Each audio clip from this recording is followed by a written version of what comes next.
नमस्कार दोस्तों पिछले 1-2 दिनों से मैं देख रहा था कई लोगों के मन में कन्फ्यूजन हो गया है कि क्या रशिया ने क्रूड ऑयल के एक्सपोर्ट के ऊपर बैन लगाया है। बिल्कुल भी नहीं। रशिया ने बेसिकली पेट्रोल के एक्सपोर्ट के ऊपर बैन लगाया है। प्रॉब्लम क्या हुआ है ना, अगर आप देखोगे खबर, Russia to introduce ban on gasoline exports from April 1। तो क्या होता है ना, नॉर्मली भारत में आप देखोगे तो हम गैसोलिन शब्द का इस्तेमाल नहीं करते हैं, हम बेसिकली पेट्रोल कहते हैं, डीजल कहते हैं। तो वहां पर जो है इसको गैसोलिन कहा जाता है, पेट्रोल को। और इसीलिए लोगों को यह लगा कि कहीं क्रूड ऑयल के ऊपर तो बैन नहीं लगा है, क्योंकि भारत आप सब जानते हो बड़ी मात्रा में क्रूड ऑयल मंगाता है। तो इसको हम डिटेल से समझेंगे कि आखिरकार हुआ क्या, रशिया को ये क्यों करना पड़ रहा है। लेकिन दूसरी तरफ एक और जो बड़ी खबर है वो ये है कि भारत सरकार ने भी एक बड़ा निर्णय लेते हुए जो हमारा एक्सपोर्ट होता है, जैसे डीजल हो गया, एटीएफ हो गया एविएशन के लिए, तो इन सब के ऊपर जो एक्सपोर्ट है वहां पर एक्स्ट्रा टैक्स लगा दिया है, ताकि उतना एक्सपोर्ट ना हो सके और वो भारत में ही इसका कंजम्पशन हो। तो ये सब कुछ डिटेल से आपको बताऊंगा। चलिए आगे बढ़ते हैं, लेकिन उससे पहले आप सबको बता दूं, कल शाम तक 31 मार्च तक सफलता महोत्सव के तहत हमारे सभी यूपीएससी कोर्सेज पर 60% फ्लैट डिस्काउंट तो मिलेगा ही, प्लस डबल वैलिडिटी आपको मिल जाएगी। जो भी कोर्स होते हैं उसमें प्रीलिम से लेकर इंटरव्यू तक की पूरी पढ़ाई कराई जाती है।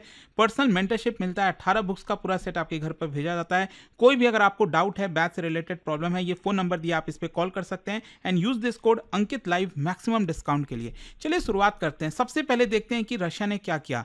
रशिया ने बेसिकली जो गैसोलिन है, जो पेट्रोल का एक्सपोर्ट है, उसको बैन कर दिया है फ्रॉम 1 अप्रैल। 1 अप्रैल से रशिया के जो रिफाइनर्स हैं वो कोई भी पेट्रोल एक्सपोर्ट नहीं कर पाएंगे। और ये बेसिकली बताया जा रहा है कि अभी के लिए जुलाई 31 तक रहेगा। अब उसके बाद भी हो सकता है बैन एक्सटेंड हो जाए, डिपेंड करता है वॉर वगैरह कैसे चलती है।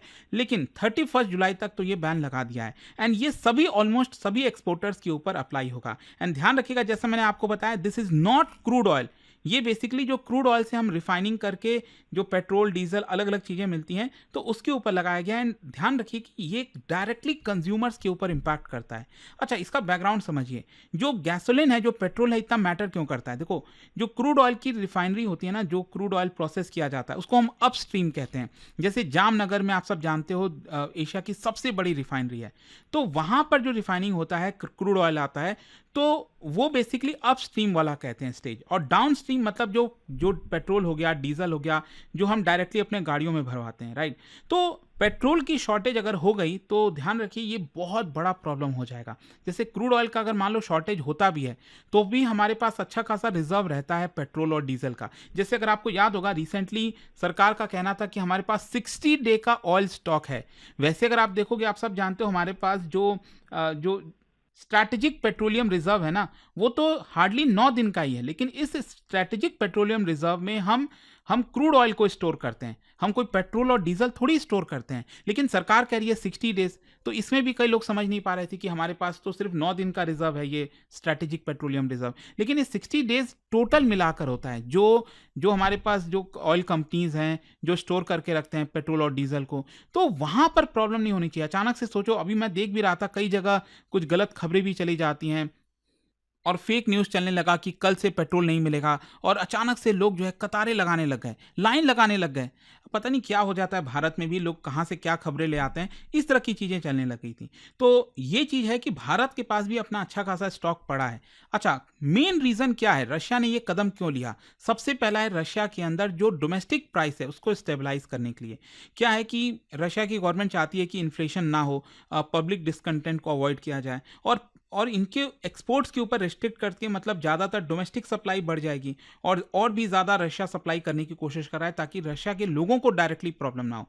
फिर रिफाइनरी डिसरप्शन भी आया वॉर की वजह से। आपने देखा होगा कि यूक्रेन ने बहुत सारे जो ड्रोन्स हैं उनके डायरेक्टली रिफाइनरी के ऊपर अटैक किया है। और रिसेंटली यहाँ पर एक बहुत बड़ी खबर भी आई थी रॉयटर्स की तरफ से कि ये जिस तरह से अटैक किया गया ना यूक्रेन की तरफ से, उसकी वजह से रशिया का जो ऑयल एक्सपोर्ट है लगभग 40% ये हॉल्ट हो गया, उसकी कैपेसिटी जो है वो डिस्ट्रॉय हो गई है। सोच के देखिए। तो ये सब कारण है, ये जो रशिया यूक्रेन का वॉर वगैरह चल रहा है, टेक्निकल आउटेजेस वगैरह आ रखे हैं, इसकी वजह से भी यहाँ पर स्ट्रेस हुआ है, जिसकी वजह से रशिया को ये कदम लेना पड़ा। फिर एक और है, वो है आपका ग्लोबल ऑयल मार्केट शॉक।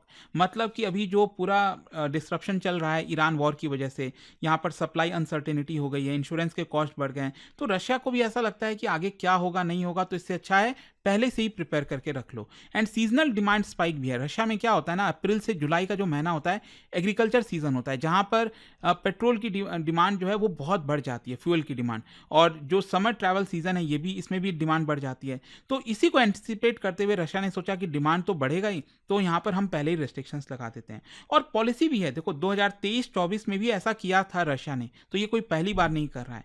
हाँ, इसका ग्लोबल एनर्जी मार्केट के ऊपर क्या इंपैक्ट आएगा, देखो डेफिनेटली आएगा।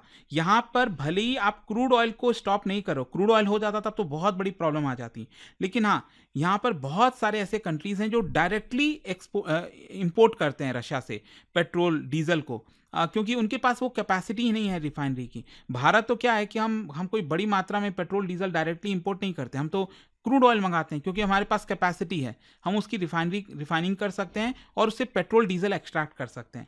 लेकिन बहुत से ऐसे देश हैं जो नहीं कर सकते, वो डायरेक्टली पेट्रोल डीजल मंगाते हैं। तो इसकी वजह से क्या है कि उन देशों के ऊपर स्पेशली बहुत इंपैक्ट आएगा।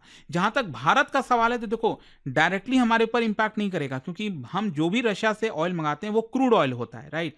और यहाँ पर रिलायंस, इंडियन ऑयल कॉर्पोरेशन, ये सब मंगाते हैं। लेकिन इनडायरेक्ट इंपैक्ट तो आएगा ना, क्योंकि रशिया के इस कदम से डेफिनेटली दुनिया भर के जो मार्केट है वहाँ पर क्रूड के प्राइसेस बढ़ेंगे, इसका इंपैक्ट होगा, इन्फ्लेशन बढ़ेगा, गवर्नमेंट के ऊपर स्ट्रेस होगा, और अल्टीमेटली गवर्नमेंट को एक्साइज ड्यूटी भी कम करना पड़ेगा। और यही हुआ रिसेंटली, अगर आपको याद होगा मैंने वीडियो भी बनाया था जहाँ पर गवर्नमेंट ने पेट्रोल और डीजल के ऊपर जो एक्साइज ड्यूटी लगाती है उसके ऊपर से 10-10 रुपए कम कर दिया।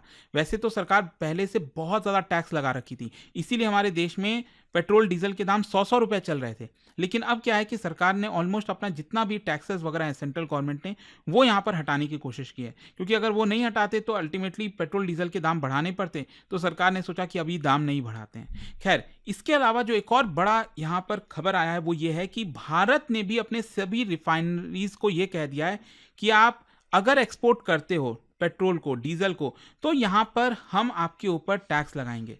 तो जैसे आप ज्यादा टैक्स लगाएंगे, तो भारत सरकार ने स्पेशल एडिशनल एक्साइज ड्यूटी लगाई है। जैसे मैंने आपको क्या बोला, जैसे मान लो जामनगर है, वहां पर क्रूड ऑयल हम इंपोर्ट करते हैं, उसके बाद उससे हमें क्या मिलता है, मान लो पेट्रोल मिल गया, डीजल मिल गया, और भी बहुत चीज मिलता है, राइट। तो ये जो पेट्रोल डीजल मिला, हम भारत में तो इसका कंजम्पशन करते ही हैं, प्लस साथ ही साथ ये रिफाइनर जो है, जैसे रिलायंस हो गया, ये लोग एक्सपोर्ट भी करते हैं उन देशों को जहां पर उनको प्रॉब्लम है, वो लोग रिफाइनिंग नहीं कर सकते। तो भारत सरकार ने क्या कहा है कि अगर आप एक्सपोर्ट करते हो पेट्रोल और डीजल को, तो यहां पर एक्स्ट्रा टैक्स देना पड़ेगा। डीजल के ऊपर 21.5 रुपीज पर लीटर और जेट फ्यूल के ऊपर 29.5 रुपीज पर लीटर। मतलब ये स्पेसिफिकली एक्सपोर्ट के ऊपर है, डोमेस्टिक कंजम्पशन पर नहीं है। अगर ये रिफाइनर सिर्फ भारत में ही पेट्रोल डीजल को बेचते हैं, एटीएफ को बेचते हैं, तो उनको कोई प्रॉब्लम नहीं आएगा। और मैं आपको बता दूं, भारत जो है यूरोप में, अफ्रीका में, साउथ ईस्ट एशिया में, यहां पर बड़ी मात्रा में डीजल का एक्सपोर्ट करता है। अच्छा, गवर्नमेंट इंटरवेंशन जो है वो क्या कोई इंपैक्ट लाएगी? बिल्कुल लाएगी, क्योंकि अगर आप देखोगे तो एक्सपोर्ट से इन रिफाइनरीज को बहुत फायदा होता है, प्रॉफिटेबल होता है जब वो पेट्रोल को, एटीएफ को एक्सपोर्ट करते हैं। लेकिन अब वो उतना एक्सपोर्ट नहीं कर पाएंगे और वो अल्टीमेटली क्या करेंगे, भारत के अंदर ही उसको बेचने की कोशिश करेंगे। तो भारत के अंदर क्या होगा, हमारी यहाँ पर सप्लाई बढ़ जाएगी। तो एक प्रकार से सरकार की ये स्ट्रैटेजी है कि पेट्रोल डीजल को अभी एक्सपोर्ट नहीं करने दिया जाए, उसको भारत में ही बेचा जाए ताकि यहाँ पर सप्लाई बढ़ जाए। अच्छा, क्वेश्चन ये भी है कि डीजल और एटीएफ पर ही क्यों फोकस किया गया है? क्या है कि डीजल हमारे देश की इकोनॉमी का बैकबोन है। ट्रांसपोर्ट में trucks, railways, agriculture, tractors, pumps, इन सब में इस्तेमाल होता है, इंडस्ट्रीज में इस्तेमाल होता है। तो डीजल में अगर इन्फ्लेशन आएगा ना स्पेशली, तो इकोनॉमी वाइड इन्फ्लेशन आ सकता है। और एटीएफ जो जेट फ्यूल है, जो एयरप्लेन वगैरह में इस्तेमाल किए जाते हैं एविएशन सेक्टर में, तो वहां पर ऑलरेडी आप सब जान रहे हो एयरलाइंस स्ट्रगल कर रही हैं। रिसेंटली आपको याद होगा सरकार ने क्या कहा कि जो कैपिंग वगैरह लगाई थी टिकट प्राइसेस वगैरह के ऊपर, उसको भी हटा दिया था सरकार ने। और मिडिल ईस्ट में वॉर की वजह से इनको काफ़ी नुकसान हो रहा है। तो सरकार ने क्या किया है कि एटीएफ के ऊपर भी टैरिफ लगा दिया है ताकि यहाँ पर उसकी कमी ना हो, ताकि उसको देश के अंदर ही उसको बेचा जा सके। और वैसे अगर आप देखोगे तो भारत सरकार भी कई कदम ले रही है हमारे नेबरिंग कंट्रीज के लिए। मैं देख रहा था, कल खबर आया कि श्रीलंका को 38,000 मेट्रिक टन ऑफ फ्यूल ये हमने एक्सपोर्ट किया है। कल ही यहाँ पर आप देख सकते हो जो उनके प्रेसिडेंट हैं दिसन नायके, उन्होंने कहा कि मैंने कुछ दिन पहले ही नरेंद्र मोदी जी से बात किया था और फ्यूल सप्लाई डिसरप्शन को लेकर उनको बताया था कि कैसे श्रीलंका में प्रॉब्लम आ रही है। तो उन्होंने बताया कि he is grateful for India Swift support. यहाँ पर भारत ने तुरंत 38,000 मेट्रिक टन ऑफ फ्यूल ये कोलंबो भेजा है कल ही। तो इसके लिए उन्होंने धन्यवाद दिया है। जयशंकर साहब का भी धन्यवाद दिया कि उन्होंने क्लोजली इसको कोऑर्डिनेट किया है। तो आई होप कि आपको समझ में आ गया होगा कि अभी पेट्रोल, डीजल, इन सब चीज़ों को लेकर क्या हो रहा है। बेसिकली हर एक देश क्या कर रहा है, अपना सप्लाई देखने की कोशिश कर रहा है कि उसके देश के पास वो है कि नहीं। एंड इसीलिए रशिया ने ये कदम लिया और भारत ने भी ये कदम लिया है। जाने से पहले एक बहुत ही इंटरेस्टिंग क्वेश्चन, क्या आप बता सकते हो रशिया का जो क्रूड ऑयल सेक्टर है, इसी के रिगार्डिंग 2 स्टेटमेंट दिया, आपको बताना है कौन सा करेक्ट है। और इसका राइट आंसर आप सब जानते हैं, मेरे इंस्टाग्राम पर तो मिलेगा ही, वहां पर अगर आप नहीं हो कोई बात नहीं, टेलीग्राम से ले सकते हैं इसका सही उत्तर। और दोस्तों जैसा मैंने आपको बताया, अगर आप यूपीएससी की तैयारी कर रहे हैं, सफलता महोत्सव के तहत 60% flat discount plus double validity आपको दी जा रही है। इसमें क्या होता है, जो भी हमारे कोर्सेज हैं इसमें प्रीलिम से लेकर इंटरव्यू तक की पूरी पढ़ाई कराई जाती है, पर्सनल मेंटरशिप मिलता है, 18 बुक्स आपके घर पर भेजे जाते हैं। कोई भी अगर आपको और भी डाउट है, प्रॉब्लम है, ये फोन नंबर पर कॉल करिए and use this code Ankit live maximum discount के लिए। स्टडी IQ IAS, आपका सिलेक्शन हमारा मिशन।